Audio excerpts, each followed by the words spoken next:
자, 이제 법률행위의 부관 보겠습니다. 교재 상태로서 238페이지입니다. 그래서 조건과 기한을 법률행위의 부관이라 불러요. 부관은 옆에 짝 달라붙어 있다 그러는데 조건과 기한이 법률행위에 짝 달라붙어 있기 때문에 법률행위의 부관이라고 이렇게 부릅니다.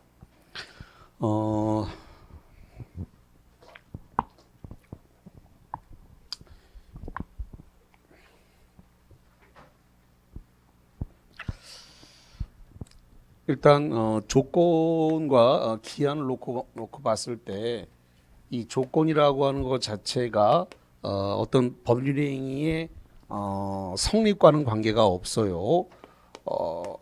법률행위 성립, 법률행위의 성립에는 영향을 미치지 않습니다. 성립에는 영향을 미치지 않고 효력에만 영향을 줍니다. 효력에만 영향을 주는 거다. 이렇게 보시면 되겠네요. 반면에 기한도 마찬가지예요. 기한도 성립에는 영향을 주는 게 아니고 여기도 효력에만 영향을 준다. 이렇게 정리를 하겠습니다. 자, 조건은 장래 불확실한 사실을 이 불확실한 사실에 근거를 한 것은 조건이다라는 겁니다. 장래 불확실한 사실을 반면에 기한은 장래 도래가 확실한 사실의 근거를 이렇게 했습니다. 자, 예를 들어 가지고 2021년 12월 25일 날 크리스마스에 자동차 한 대를 선물하겠다. 이렇게 되면 조건이에요, 기한이에요? 12월 25일은 확실히 도래하죠. 예, 그러니까 뭐가 된다고요? 기한. 근데 12월 25일 날 눈이 내리면 자동차를 사주겠다. 눈이 올지 안 올지 모르죠. 그럼 뭐가 된다고요? 조건이 됐습니다. 헷갈리는 조건 중에 우리 시험 문제 중에서 헷갈리는 시험 문제 중에 이런 문제가 난 적이 있었는데 우리 집에서 키우는 개가 죽으면 개집을 주겠다. 이렇게 했습니다. 마찬가지예요. 사람이 죽으면 재산을 다 주겠다. 똑같은 겁니다. 그래서 개가 우리 집에 키우는 개가 바깥에서 키우고 있습니다. 집 바깥에서 개 키우고 있는데 그 개가 죽으면 그 개집을 주겠다라고 했습니다. 조건입니까? 기한입니까? 이게 애매하단 말이에요. 그러니까 이게 자꾸 시험 문제가 이게 올라온단 말이에요. 이게 기한이라고 말하시는 분들은 아마 기출 문제를 풀어본 것 같습니다.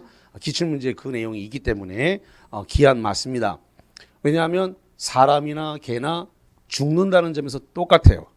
확실하다는 거죠. 사람도 개도 죽어요. 죽는다는 것 자체는 변하지 않아요. 확실해. 다만 언제 죽을지 모르죠. 그래서 그걸 불확정 기한이라 그래요. 뭘 한다고요? 불확정 기한이요. 근데 애매하거든. 가만히 있어봐.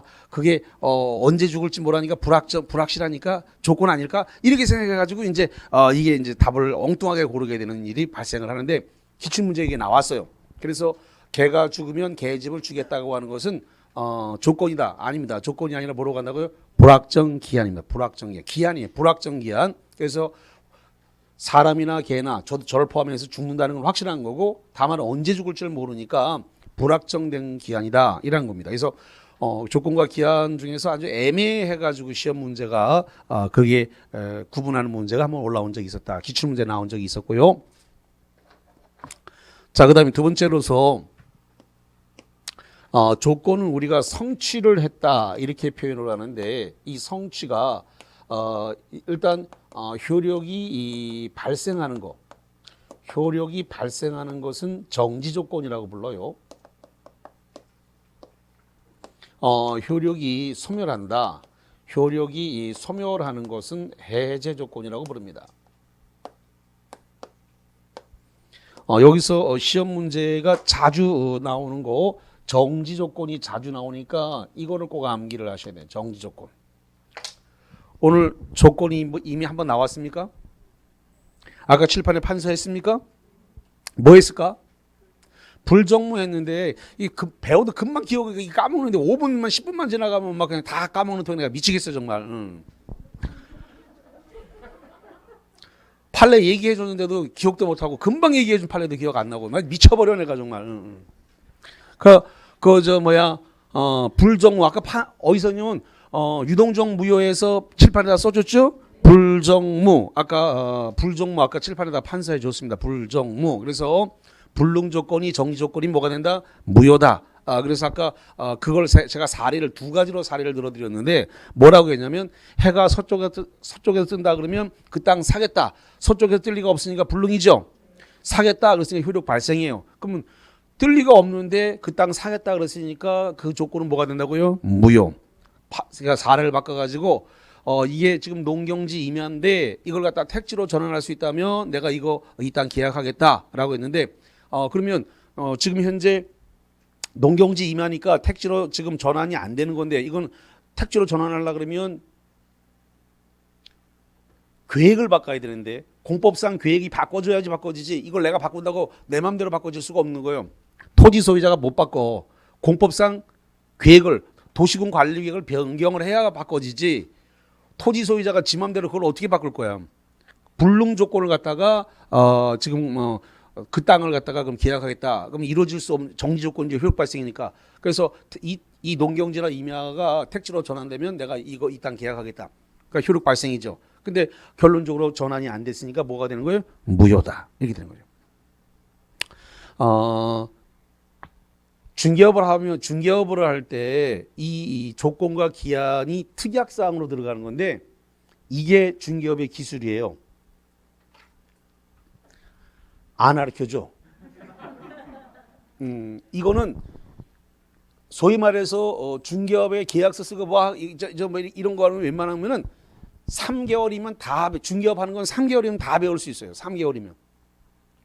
근데 정작 중요한 특약 쓰는 거는 잘 안 가르쳐줘요. 그런 거는.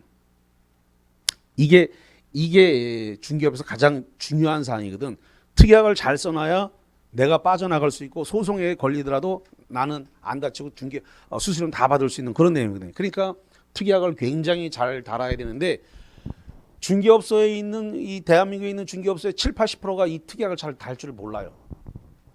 그러니까 합격하고 나면 실무 과정을 돈 1,000만 원 내든 500만 원 주든 300만 원 주든 실무 과정을 실무 과정을 따로 좀 하셔야 돼. 전문가 과정을 꼭 하셔야 돼. 지금까지는 이론 과정만 배운 거거든. 전문가 과정을 통해서 그런 특약 쓰는 방법들, 그다음에 사고가 안 생기는 법률적 하자 없이 계약서 쓰는 방법을 따로 좀 배우셔야 돼요. 중개업소에 잘 그런 거 안 가르쳐줘. 왜? 지도 몰라. 그러니까 합격하고 나면 또 이 실무에 전문가 과정에 또 험한 길이 기다리고 있으니까 지금 배운 것보다 더 많이 해야 돼. 지금 배운 건 아무것도 아니야. 훨씬 더 많이 전문가의 길을 가야 돼. 자, 두 번째 이제 지금 5월 달이 넘어가면 우리가 이제 후반전으로 들어왔다 그러거든. 이제 5월 달에 이제 5월 달이 후반전이니까 이제 슬슬 이제 실무하러 나갈 이야기를 해줘야지. 이제 후반전 접어들었으니까 11월부터 4월까지는 전반전이라고 해요. 전반전 4월까지. 그래서 1차 과목에 주력하는 거고 이제 5월부터는 이제 2차를 이제 하셔야 되기 때문에 1차 과목을 줄여야 돼. 내가 지금 1차 과목을 제가 강의를 하고 있습니다만 1차 비중을 줄여야 돼. 제가 1월 달에 민법 3일하라 그랬는데 이제 민법 하루만 해야 돼. 이제 제가 1월 달에 민법 3일하라는 얘기 기억하시죠? 예. 이제 민법 하루만 해야 돼. 나머지 이제 이틀 끌어다가 이제 2차 공법이라든가 저 중개법령이라든가 공시세법에다가 다 써야 돼. 이제 그렇게 해야 동차가 되지. 이제 1차 비중을 확 낮추고 2차로 비중을 넘어가야 돼. 5월 달부터는 이렇게. 그래야 뭐 1차 2차 동차가 되지. 계속 1차만 해갖고 언제 합격할 거야. 그러니까 민법 3일하라는 말은 이제 4월 말로 끝난 거야. 이제 5월 달부터는 그 하루만 배정하고 이틀은 빼다가 이제 2차 배정해야 돼. 아직도 민법을 상식하지는 않죠. 하고 있는 거예요? 알 수가 없어. 자, 기한은 도래를 한다. 언제까지만 1차 할 건데 이제 2차 해야지. 5월 달부터는 2차를 매진해야 돼. 학원에서 특강 하는 거 있으면 빠지지 말고 다 듣고 2차가 뭐 시간 2차는 늦게 시작했기 때문에 시간이 부족해요. 그렇기 때문에 특강을 통해 가지고 시간을 단축해야 돼. 그래야 2개월 동안 듣는 거를 하루 동안 안에 다 끝내거든요. 그렇다고 해서 뭐 아니야? 그런 건 아니야. 특강을 통해서 빠르게 한 바퀴를 돌림으로써 내가 시간을 단축했고 그 자료를 통해 가지고 다시 남아 있는 기간 또 이제 차고 나갈 수 있는 걸 버는 거예요. 머리 숙성할 수 있는 시간을 버는 거예요. 그러니까 오래 시간이 걸릴 거를 갖다 특강을 통해서 빨리 이렇게 잡아 돌리기 위해서 특강을 듣는 거기 때문에 없는 돈 쌈짓돈 내서라도 다 특강을 들어야 돼요. 왜냐? 어차피 올해 안 되면 내년에 또 그거 또 해야 돼. 그러면 빨리 끝내는 게 낫거든. 판단은 여러분이 하는 것이지만. 자, 도래. 자, 기한이 도래를 한다라고 했을 때 시기부. 시기부가 있고 종기부가 이렇게 있습니다. 자, 시기부와 종기부가 있는데 시기부는 효력이 발생하는 겁니다.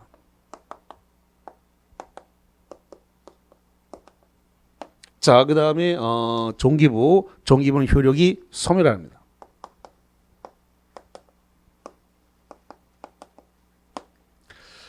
자, 그 다음에 조건과 관련해서 이 조건의 성취를 방해하면 안 된다 이거죠. 조건의 성취 방해 금지.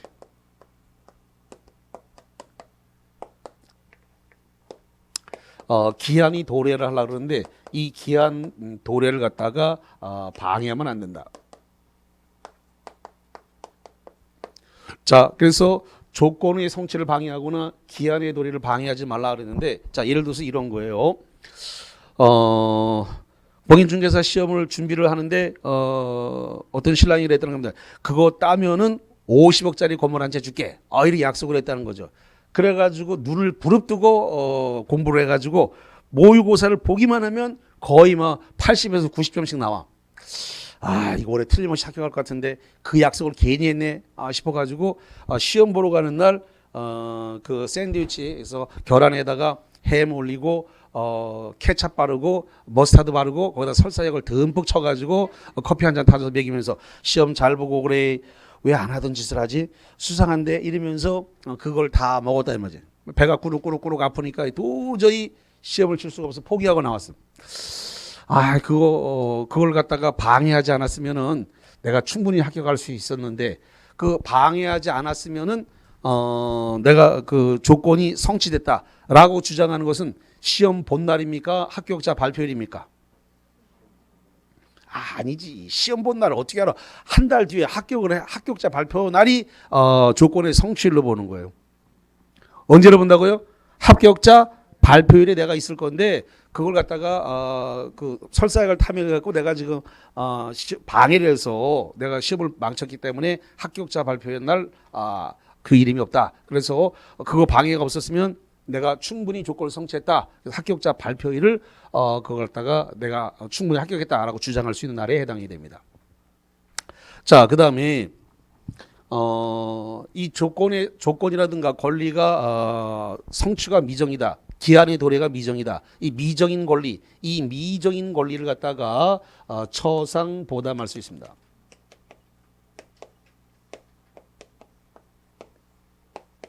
처라고 하는 것은 처분을 얘기합니다. 처분. 여기서 처분이라는 것은 조건과 기한이 붙어 있는 부동산을 뭐 할 수 있다고요? 처분할 수 있다. 팔아먹을 수 있다는 겁니다. 조건과 기한이 붙어 있다 하더라도 그 부동산 팔아먹을 수 있고, 그 다음에 상속. 조건과 기한이 부동산에 붙어 있다 하더라도 뭐 할 수 있다? 상속시킬 수 있다. 자, 그 다음에 보존 행위를 할 수 있다. 아까 50억짜리 건물 준다라고 약속했으면 바로 이야기해야 돼요. 뭐 해야 돼? 가등기 합시다. 바로 얘기해. 그 가등기가 무슨 행위에 속한다? 보존행위. 가등기, 보존행위야. 청구권 이전을 위한 보존을 하는 거예요. 여기서 소유권 이전, 청구권 보존을 위한 가등기 가능합니다. 자, 그 다음에 담보로 제공할 수 있다. 담보로 제공이 가능하다. 그래서 조건과 기한이 붙어 있다 하더라도 그 부동산 담보 제공이 가능하다라는 겁니다. 자, 그다음에 이 조건이 이 단독행위에다가 원칙적으로 조건을 붙이지 못한다라는 겁니다. 물론 마찬가지죠. 기한에도 단독행위는 기한에도 못 붙인다는 점에서 같습니다. 다만 상대방에게 이익만 주거나 상대방이 동의가 있으면 붙일 수 있어요. 상대방의 이익만 준다. 또는 상대방이 동의가 있었다. 붙여줬다라고 상대방이 동의가 있었다. 특히 지금 어음수표에 대해서 이 기한을 붙일 수 있습니다. 시기비 같은 거, 어음수표 발행 행위에 대해서 시기 같은 기한을 붙일 수 있다라는 것이죠. 자, 그다음에 소급표와 관련된 부분인데, 소급표와 관련해서 원칙적으로 조건에다가 소급표를 붙이지 못하는 것이 소급표를 인정하지 않는 게 원칙입니다. 소급표를 인정 안 한다. 예외적으로 당사자 특약에 의해서 가능합니다. 특약으로 붙일 수 있습니다. 단 이 특약을 하더라도 채권적 효력만 인정을 합니다.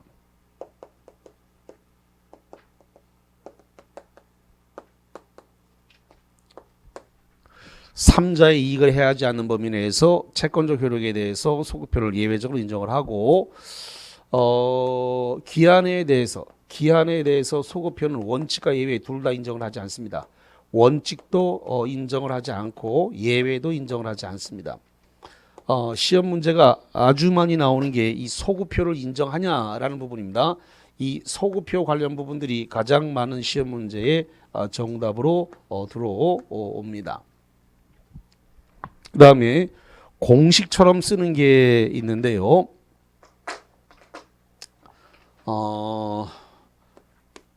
기정조, 기해무, 불정무, 불해조입니다. 자, 이 기라는 것이 뭐냐면 기성조건을 얘기하는 겁니다. 기성조건이라는 말이 무슨 뜻이냐면 조건이 이미 성취되어 있는 상태를 얘기하는 겁니다. 다시 한번 기성조건의 뜻이 뭐라고요? 조건 자체가 뭐 있다고요? 성취되어 있다. 이미 이루어져 있다. 성취됐다. 이루어져 있다는 걸 뭐라고 표현한다고요? 기성조건. 조건이 이미 이미 다 조건은 이렇게 만족되어 있는 상태예요. 그걸 갖다가 기성조건이라 그러고, 그 다음에 정지조건은 무슨 뜻이에요? 저기 써놨잖아요. 뭐 한다고요? 효력 발생이에요. 그러면 기성조건이 정지조건이면 조건 없는 법률행위. 조건 없는 법률행위는 무조건이라는 소리예요. 무조건은 사법상 효력이 유효해요. 그래서 기성조건이 해제조건은 효력이 소멸되는 겁니다. 무효다. 그 다음에 요 불이라고 하는 것은 불능입니다. 불능을 다른 말로 불성취라 그래요. 같은 말입니다. 불능, 불성취 같은 말이에요. 정지조건 효력 발생이면 무효다. 아까 불정무 이거 했죠. 그 다음에 불해조, 불능 조건이 해제 조건, 효력이 소멸되는 조건이면 조건 없는 법률행위. 조건 없는 법률행위는 무조건이라는 소리니까 유효다 이런 겁니다. 공식처럼 쓰는 거기 때문에 요건 몇 개 안 되니까 그냥 연습 몇 번만 하면 됩니다. 다행스러운 것은 조건과 기한은 시험 문제를 어려운 걸 안 내요. 왜냐하면 조금 내보니까 학생들이 많이 못 맞추다 보니까 그냥 법조문 그대로 줍니다. 시험 문제가. 옛날에는 그냥 글자 그대로 특약을 줬는데 이제는 특약을 안 주고 그냥 조문을 그대로 주기 때문에 맞추기가 좀 쉽습니다. 자, 교재에 있는 거 몇 개만 짚어드릴게요. 판사 안 한 것 중에서 몇 개가 있는데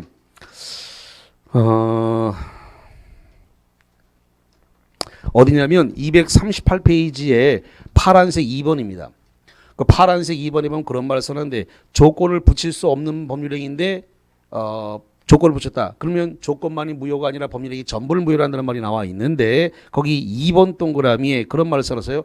조건을 붙일 수 없는 법률행위에 조건을 붙이면 조건 없는 법률행위가 되는 것이 아니고 뭐라고 돼 있어요? 무효다. 조건을 붙일 수 없는데 조건을 붙이게 되면 조건만이 무효가 아니라 법률행위 전부를 뭐로 한다? 뭐로 한다고요? 무효다. 이렇게 되어 있습니다. 그 다음에 239페이지 박스 아래에 보면은 4번에 불법 조건이란 말이 붙었어요. 불법 조건은 조건만이 무효가 아니라 법률행위 전부를 무효로 한다. 이렇게 돼 있어요. 그래서 거기 1번 동그라미에 법률행위의 불법 조건 사회질서에 반하는 조건이 부기되면 그 파란색 글씨 뭐라고 되냐면 조건만 분리하여 무효로 할 수 없고 법률행위 뭐 한다고요? 전체가 무효가 된다. 이렇게 돼 있습니다. 그래서 그거를 좀 주의를 해서 보면 되겠고 자, 그 다음에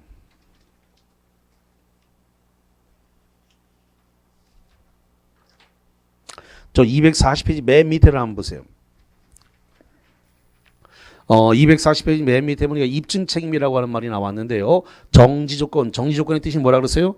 효력이 발생하는 것인데 거기에 대한 입증 책임은 법률의 효력이 발생을 주장하는 자. 어차피 우리 민법은 주장하는 자가 다 입증하는 거예요. 무효를 주장하면 무효를 주장하는 자가, 취소를 주장하면 취소를 주장하는 자가 입증하는 거니까 정지 조건 효력이 발생했다라고 주장하는 자가 입증하는 거예요. 그래서 주장하는 자가 있다. 그 내용 보시면 되겠고, 자, 오늘 프린트물 드린 것 중에서 문제와 관련해서 거기 5번 문제를 한번 풀어봅니다.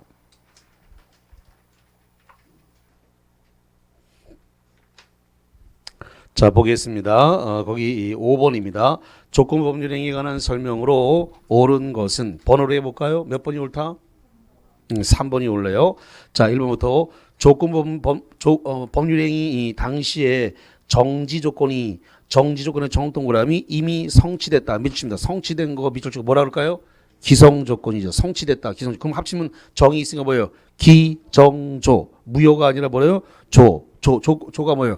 조건 없는 법률행위. 여기 써놨습니다. 기정조. 조는 조건 없는 법률행위가 뭐가 된다고요? 유효인데 무효라고 돼 있네. 자, 두 번째 갑니다. 법률행위의 조건이 선량한 풍속, 선량할 때 선 동그라미 풍속의 풍, 기타의 기, 선풍기 사유수 위반했다. 그럼 강행법규를 위반했네요. 강행법규를 위반하면 법률행위는 뭐가 되는 거예요? 무효. 절대적 무효예요. 절대적 무효. 자, 그 다음에 세 번째, 조건을 붙일 수 없는 법률행위에 조건을 붙인 경우에는 그 법률행위는 원칙적으로 전부가 무효된다. 조건을 붙일 수 없는데 조건을 붙이게 되면 조건만이 무효가 아니라 법률행위 전부가 뭐가 된다고요? 무효. 그래서 3번이 맞고요.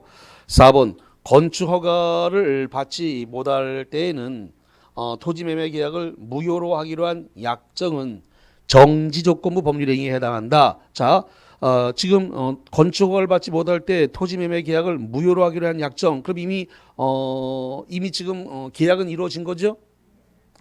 건축 허가를 받지 못한 때에는 계약을 무효로 하기로 한 약정. 그러면 계약은 이미 이루어졌고 허가를 못 받으면 건축을 못 받으면 무효화한다 그러니까 계약에는 효력은 발생한 거고 그다음에 건축을 못 받으면 무효로 한다니까 여기 봅니다. 무효로 한다는 것은 그 계약의 효력을 소멸시키는 거죠. 계약이 이미 이루어졌고 그 토지에 대해서 허가를 못 받은 건축을 못 받으면 무효로 하는 거니까 효력을 뭐 시키는 거예요? 소멸. 무슨 조건이에요? 해지 조건. 거기 정지 조건이라고 되어 있으니까 틀렸네요. 그래서 그 정지 조건은 여기 써놨습니다. 정지 조건 뭐 하는 거예요? 효력이 발생. 그러면 이미 계약을 갖다 건축을 못 받으면 계약을 무효로 하는 거니까 효력을 죽이는 거니까 효력을 소멸시키는 거니까 무슨 조건? 해제 조건이 되는 거예요. 정지 조건이란 말 때문에 들었습니다. 그래서 해제 조건부라고 바꿔야 되겠죠. 자, 그 다음에 5번에 조건이 법률행위 당시 이미 성취할 수 없다. 성취할 수 없는 걸 뭐라 그래요? 여기 불능이라 그래요. 여기 뭐라 한다고요? 불능. 성취할 수 없는 것을 불성취라 그래요. 불능, 불성취 같은 말이에요. 이 두 개가 동의어입니다. 불능, 불성취. 성취할 수 없어요. 이루어질 수 없어요. 불성취. 그래서 이루어질 수 없는 경우에 그 조건이 해지 조건이다. 해 동그라미 뭐가 돼요? 불해조. 이거 뭐 불해조. 뭐가 돼요? 조건 없는 법률이. 조건 없는 법률이 뭐예요? 유효인데 무효라고 해놨네요. 틀렸습니다.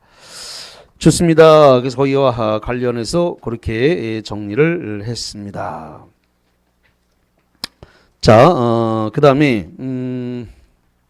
그 241페이지 쪽에 보니까 그 241페이지 보면 그 꼭대기에 기한이라고 하는 말이 등장을 했습니다. 거기 파란색 2번에 기한의 종류의 양가로 3번에 보니까 불확정 기한이란 말이 나와 있죠. 확정 기한과 뭐라고요? 불확정 기한. 갑이 사망하면 개가 죽으면 이거 전부 다 뭐라고 돼 있어요? 불확정 기한이다. 아까 설명드렸죠? 기출문제 아까 소개했어요. 그래서 개가 죽으면 사람이 죽으면 재가 죽으면 전부 다 불확정 기한이다. 기출문제로 나왔다는 말씀 드렸고요. 자, 그 다음에 거기 임대인이 사망할 때까지 토지를 사용하라는 때 이건 조건이 아니라 뭐라고요? 기한이다. 왜? 사람이 죽는 거는 뭐 하는 거예요? 확실하니까 조건이 아니라 뭐가 된다고요? 기한. 똑같은 이야기예요. 이게. 자, 그 다음에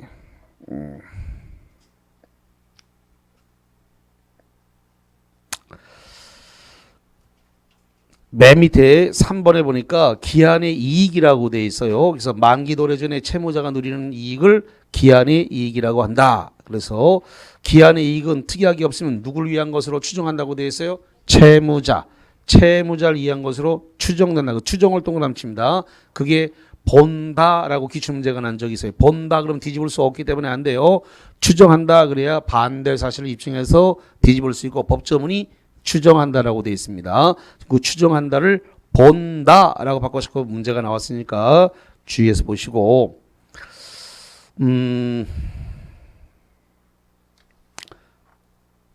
자, 한자로 242페이지 기한 이익을 포기한다. 그래서 당사자는 기한 이익을 포기할 수 있는데 다만 상대방이 손해가 난 부분이 있으면 그건 배상이 해야 돼요. 그래서 거기 주의. 기한 이익을 상대방이 낸 경우 상대방에게 손해를 배상하고 기한 이익을 포기할 수 있다. 그럼 예를 들어서 은행하고 돈을 빌릴 때 1년 계약이나 2년 계약을 했는데 아직 많이 남았어요. 1년 남았거나 6개월이 남았는데 중도 상환을 한다. 그러면 은행이 이자를 받을 수 있는 기한 이익을 갖다 중도 상환하면 은행에게 피해를 줬기 때문에 그래서 손해배상해야 됩니다. 그래서 중도 상환 수수료를 물어줘야 된다는 뭘 물어주라고요? 중도 상환 수수료를 물어줘야 된다. 그래서 상대방이 입은 손해를 배상을 해야 된다. 이런 이야기가 되겠습니다. 자, 그 정도 보시고요. 그러면 거기 기한과 관련돼서 문제 6번을 한번 보겠습니다. 자, 6번 기한에 관한 설명으로 틀린 것은 뭐가 틀렸습니까? 1번 틀렸죠. 기한이 도래한 법률에 있는 소급표가 인정된다. 여기서 났습니다만은 기한 원칙 예외 둘 다 소급표를 인정한다 안 한다? 안 한다. 그래서 1번 지문이 바로 틀려버렸습니다. 이번에 어음수표 행위는 조건을 붙일 수 없지만 시기는 붙일 수 있다. 여기서 났습니다. 어음수표 행위에 대해서 뭘 붙일 수 있다고요? 시기. 시기는 기한입니다. 그래서 어음수표 행위에다 시기, 기한을 붙일 수 있다.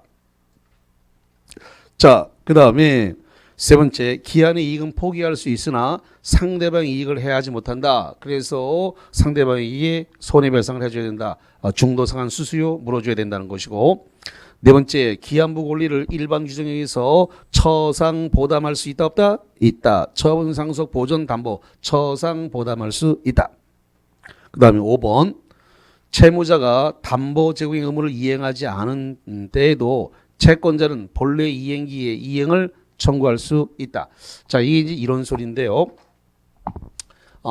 만약에 3억을 빌렸다, 3억을 빌리거나 뭐 1억을 빌렸다라고 했을 때, 그럼 은행에서 담보 제공을 요구할 거란 말이죠.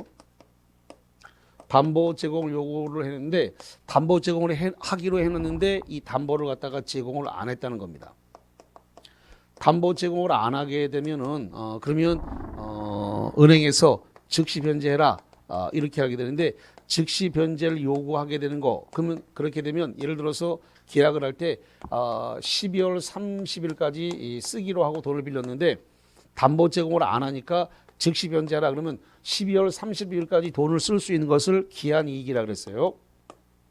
여기서 이 기한의 이익이 있는데 문제는 제공을 하지 않았기 때문에 즉시 변제를 요구할 수도 있지만 제공하지 않았는데 12월 30일 기다렸다가 12월 30일에 가서 이걸 갖다가 변제하세요. 이때 가서 변제를 요구해도 된다는 거죠. 물론 이것은 은행이 선택할 사항입니다만은 보통 담보 제공하지 않으면 일반적으로 은행은 즉시 변제를 요구합니다. 그래서 기한 이익 상실했으니까 돈 갚아라 바로 이렇게 나오죠.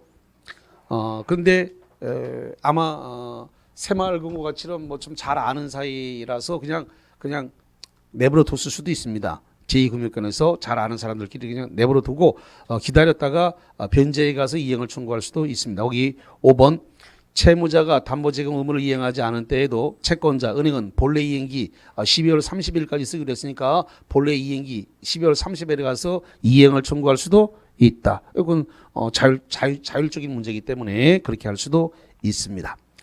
자, 그래서 거기까지 관련 내용을 쭉 봤습니다. 자, 이제 243페이지 보니까 거기 물권법이 있는데, 자, 물권법 쪽으로 가봅니다.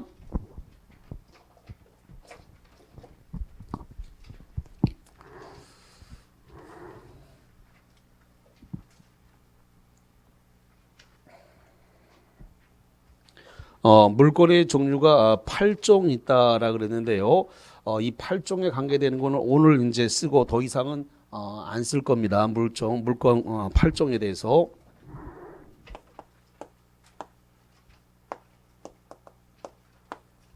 앞으로 더 이상 올해 이 32회 때 이제 물권 8개를 쓰는 일은 없을 겁니다. 자, 물권 8종 그러면 이게 본권 본권과 점유권으로 여기 나눠진다라고 했어요. 여기서 본권이라고 하는 것은 소유권을 의미한다. 그럼 맞이 들어요. 가장 기초적인 부분인데 본권은 소유권을 의미하는 게 아니에요. 가장 기초예요. 기초인데도 불구하고 이런 것들을 소홀히 하다가 많이 놓친다니까요. 시험이 어려운 거를 맞추려고 하지 말고 기초를 맞춰야 돼요. 기초와 기본을 맞춰야 돼요. 어려운 거를 못 맞춰도 돼요. 왜? 그건 너도 못 맞추고 나도 못 맞춰서 그런 거 못 맞춘다고 해서 합격하는 데 지장이 없습니다. 우리는 60점, 70점만 맞으면 되기 때문에 3, 40점은 버려도 아무 지장이 없어요. 다 맞추려고 들면 병나. 시간도 오래 걸려. 그렇게 효율적이지 않은 공부를 할 필요가 없어요. 그러면 본권이라고 하는 것은 내가 지금 어떠한 물건을 지배를 하려고 하는데 그 물건의 지배를 정당화시켜줄 권한이 있느냐라는 게 본권이지 소유권이 있냐 없냐를 본권이라고 하는 게 아닙니다. 그래서 본권은 내가 목적물을 점유하려고 지배를 하려고 하는데 그 지배할 물건이 정당한 권한이 있느냐. 그래서 물건의 지배, 이 물건의 지배를 갖다가 정당화 시켜주는 권한, 이 권한이 있냐, 이 권한을 뭐라 부른다고요? 본권이라고 합니다. 그러면 그 본권이 소유권이 될 수도 있지만 소유권이 아닐 수도 있다는 겁니다. 소유권이 아닌 것을 제한물권이라 그래요. 제한물권은 소유권을 제한하는 거고 제한물권은 두 개가 있다 그랬습니다. 뭐하고 용익물권과 담보물권 두 개가 있다 그랬습니다.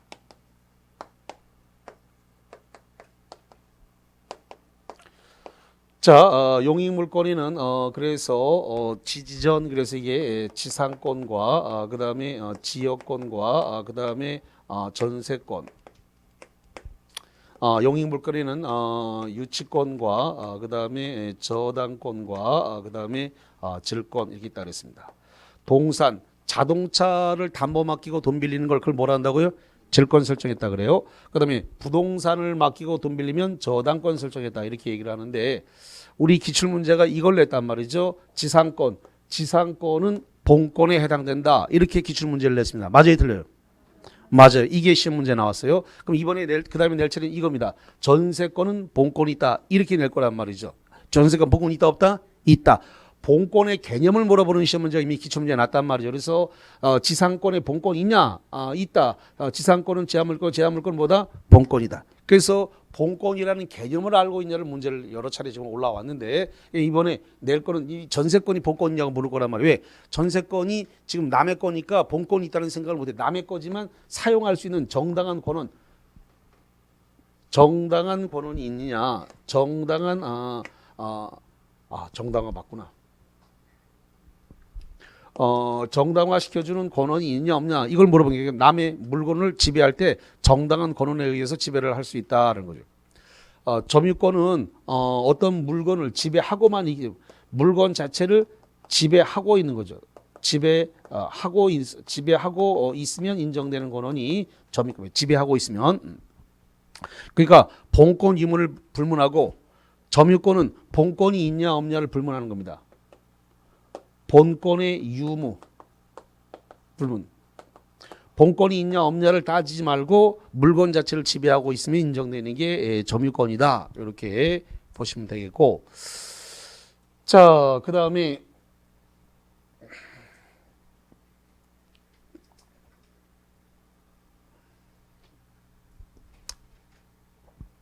지금 이 물건 이 물건의 객체 물건의 객체 대상이 될 수 있는 게 뭐냐라고 했을 때 일단 물건이어야 된다. 이 물건이라고 하는 말 자체가 이게 부동산과 동산 이걸 지금 얘기한다 그랬습니다. 부동산과 동산이 물건이 되겠고 이 물건은 특정할 수 있어야 되고 그 다음에 현존해야 된다 이거죠. 그리고 독립성이 있어야 되는데 여기서 시험 문제가 발생을 한다 이거죠. 독립성 여기서 문제가 나옵니다. 독립성. 자, 일단 건물은 토지에서 독립성이 인정되는 거죠. 우리나라는 토지와 건물을 뭐로 보는 거예요? 별개 부동산. 그래서 건물은 토지로부터 뭘 인정한다고요? 독립성을 인정한다. 자, 그 다음에 임목 들어가지 말고 수목부터. 자, 수목인데 이 수목을 임목 등기를 할 수 있다 이거예요. 임목 등기를 하게 되면 그러면 이 별개의 독립된 부동산이 되고 독립된 물건을 인정을 하고 더 나가서 저당권을 설정할 수도 있다 이거죠. 그 다음에 수목에 대해서 명인 방법을 갖췄다.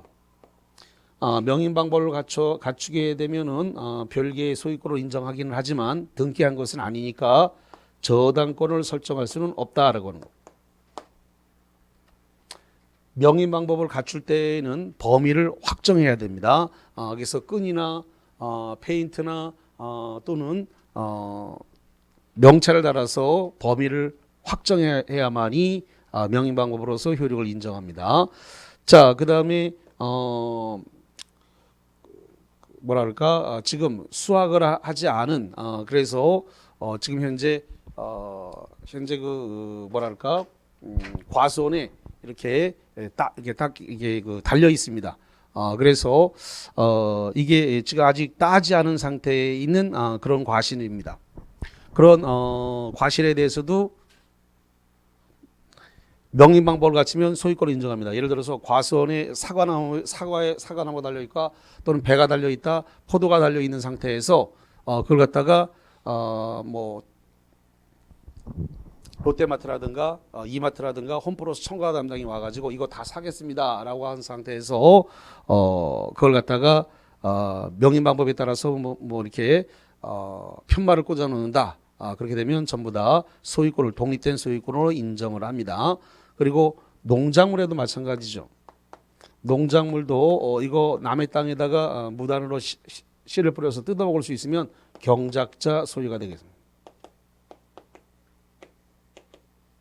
다 별도로 독립성을 인정한다는 거. 이런 부분인데 지금 현재 그 토지가 있으면 이 토지 일부에다가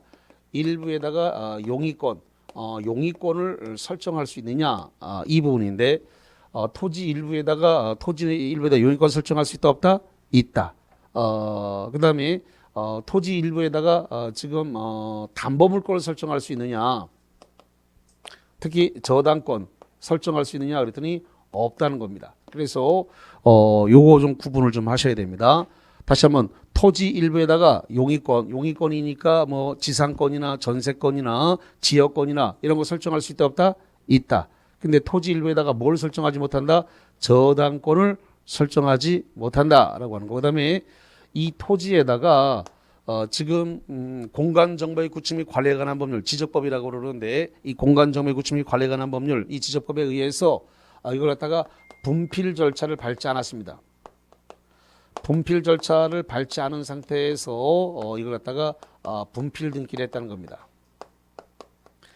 이 경우는 효력이 무효다 이렇게 되어 있습니다. 그래서 분필 절차를 밟고 다음에 분필 등기를 해야 되는데 필지를 나누는 거죠. 그런데 분필 절차를 거치지 않은 상태에서 한 분필 등기는 뭐가 된다고요? 무효.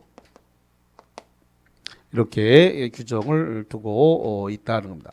243페이지에 맨 밑에 보니까 거기 그런 말을 써놨는데 토지의 구성 부분이다. 토지의 구성 부분이 된 것은 부합물이다라고 돼 있어요. 부합물이라고 하는 것은 독립성을 인정한다 안 한다? 안 한다. 이 뜻입니다. 다시 한번 토지의 구성 부분이다. 그럼 토지의 부합물이다라고 돼 있는 건 뭘 인정하지 않는다고요? 독립성을 인정하지 않는다. 거기다가 써놓으세요. 부합물이라고 돼 있는 데다가 독립성 X 이렇게 써요. 독립성을 인정하지 않는 거예요. 부합물이라고 돼 있는 건 뭘 인정하지 않는다고요? 독립성을 인정하지 않는다. 독립성을 인정하지 않으면 그 243페이지 그 기억에 토지의 구성 부분인 것 토지 부합물이라고 돼 있죠. 부합물이라고 돼 있는 건 독립성을 인정한다 안 한다? 안 한다. 그럼 독립성을 인정하지 않으면 뭐예요? 그러면 그걸 부동산으로 그쪽 별개의 독립성이 인정 안 되니까 따로 그걸 갖다가 물건으로 본다 안 본다? 안 본다. 그 소리예요. 그래서 타인 토지에 권한 없이 심은 수목은 토지의 구성 부분이라고 했으니까 독립성이 없으니까 소유권을 주장할 수 있다 없다? 없다. 구성 부분이란 말은 부합됐다는 소리예요. 그럼 뛸 수 없다는 소리니까 그럼 누가 소유자예요? 토지 소유자 것이 됐다. 왜 수목은? 뭘 안 받았다고요? 타인 토지에 권한 없이 심었다. 남의 땅에다가 무단으로 나무 심은 거잖아요. 그러면 부합됐으니까 나무 심은 사람이 소유권을 주장할 수 있다 없다? 없다. 그 소리예요. 그 다음에 온천수는 토지의 구성 부분으로 독립한 객체를 보지 않는다. 그 온사미공이란 말 들어본 적 있나요? 온사미공은 관습법상 물건이다 아니다? 아니다. 그 소리예요. 그래서 물건이 아니기 때문에 독립한 객체를 보지 않는다. 이 소리가 되겠고. 자, 그 다음에 거기 토지와 별개의 물건이다. 이렇게 되어 있는데 타인 토지 위에 무단으로 신축한 건물, 그래서 별개의 물건이 되겠고, 왜냐하면 건물은 독립성을 인정하기 때문에 그래요. 명인방법을 갖춘 수목은 관습법상 물건으로 인정을 합니다. 자, 그 다음에 거기 그런 말을 했는데 2번 거기 2번 동네에 주물과 종물이라는데 그 주물이 무슨 뜻이에요? 주물은 쇳덩입니까? 그 주물은 무슨 뜻이에요? 주된 물건을 줄인 말이에요. 다시 한번 주물이 뭐라고요? 주된 물건을 줄여서 뭐라고요? 주물. 그럼 거기 종물이라는 말인데 종물은 뭐예요? 종된 물건이에요. 종된 물건. 종물.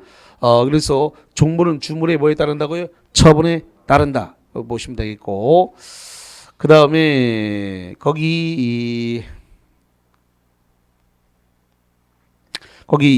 A, B가 있는데 그 B번을 잠깐 볼게요. B번에 그런 말을 써놨는데 건물 소유의 목적의 토지 임차권의 건물에 대한 저당권의 효력은 임차권에도 효력이 미친다. 슬러시 잘라보세요. 자, 지금 이제 이런 이야기인데 그게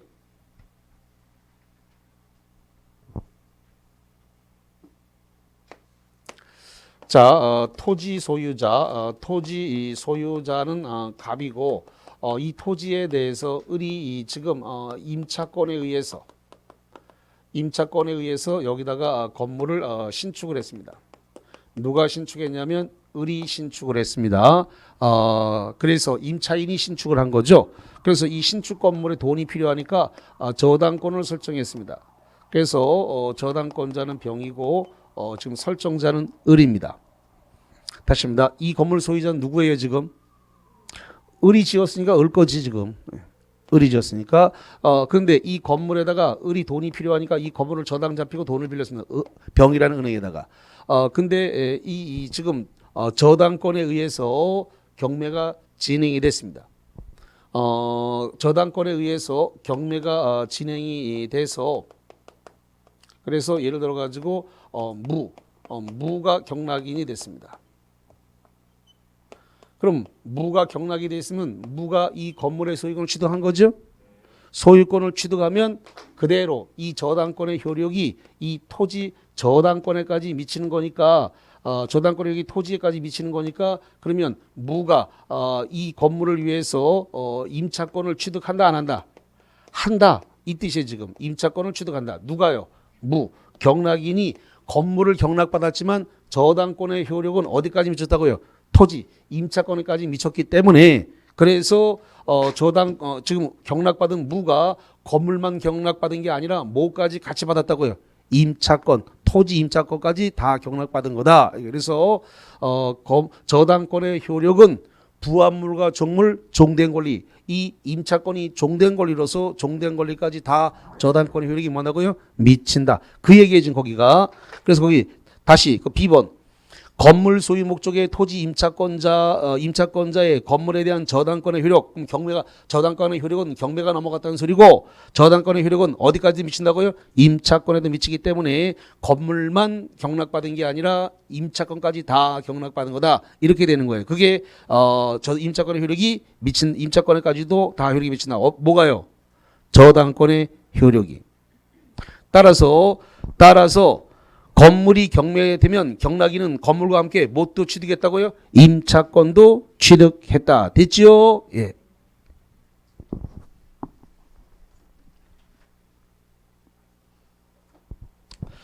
자, 그 다음에 일물일권주의라고 하는 말이 나와 있는데 일물일권주의를 보니까 하나의 물건에는 양립할 수 없는 두 개의 물건이 동시에 성립할 수 있다. 이런 겁니다. 동시에 성립할 수 없는 물건이 거기 양립할 수 있다 없다? 없다. 그래서 이게 하나의 물건에는 동시에 범위, 순위가 같은 것이 성립할 수 없다라는 겁니다.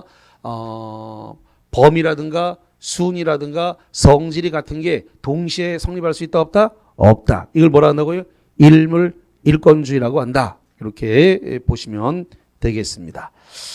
좋습니다. 그래서 거기와 관련해서 봤는데 거기 우리 저 7번 문제를 하나 보도록 할게요.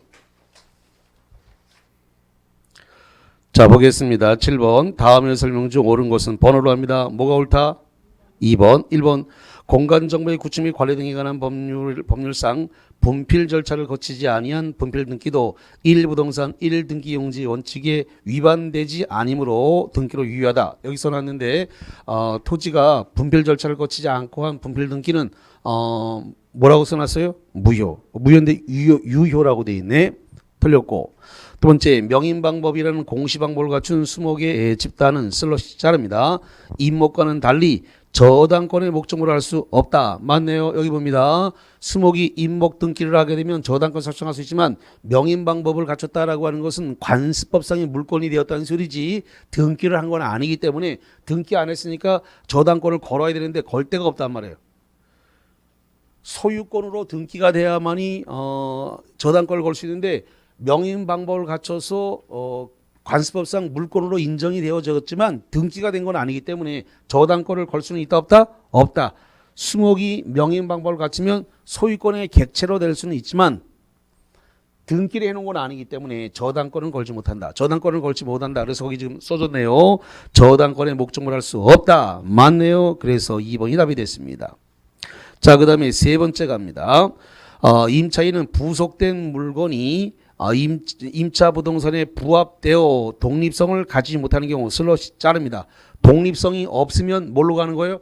부합물이 되는 겁니다. 뭐가 된다고요? 부합물. 그러면 거기 부속물 매출권을 행사할 수 있다 없다? 없다.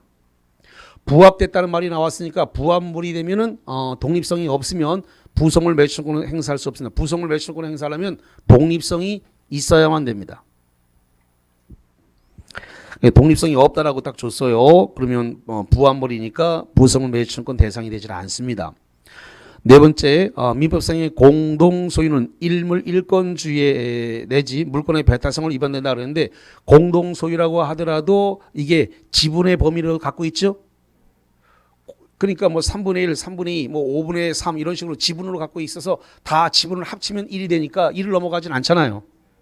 그렇기 때문에 공동 소유라고 하는 것 자체가 거기 일물 일권주의나 물권의 배타성을 위반하지는 않습니다. 위반된다 틀렸고, 그 다음에 5번 주물 위에, 주물이 뭐야? 주된 물건 위에 저당권이 설정된 경우에 그 저당권의 효력은 설정 당시에 존재하는 종물에 한해서만 인정된다. 하나요 동그라미. 저당권의 효력은 종물에만 미치는 게 아니라 어디도 미치냐면 부합물에도 미치고 종된 권리에도 미치는 거예요. 이거 임차권이 종된 권리죠. 자, 지금 저당권이 설정된 건물은 자기 땅 위에 있는 게 아니라 너의 땅, 임차권을 설정해서 너의 땅 위에 있잖아요. 그러면 지금 이 건물이 서 있는데 너의 땅 위에 서 있는데 서 있는 권원이 지상권에 의해서 서 있는지 전세권에 의해서 서 있는지 아니면 임차권에 의해서 서 있는지 모르겠습니다만 남의 땅 위에 지금 건물이 존재하고 있는 것은 종된 권리란 말이죠. 그래서 남의 땅을 쓸 수 있는 권리, 이 건물이 지상권에 의해서 세워졌는지 전세권에 의해서 세워졌는지 임차권에 의해서 세워졌는지 모르지만 이렇게 남의 땅을 쓸 수 있는 권리는 전부 다 무슨 권리라고요? 종된 권리라는 겁니다.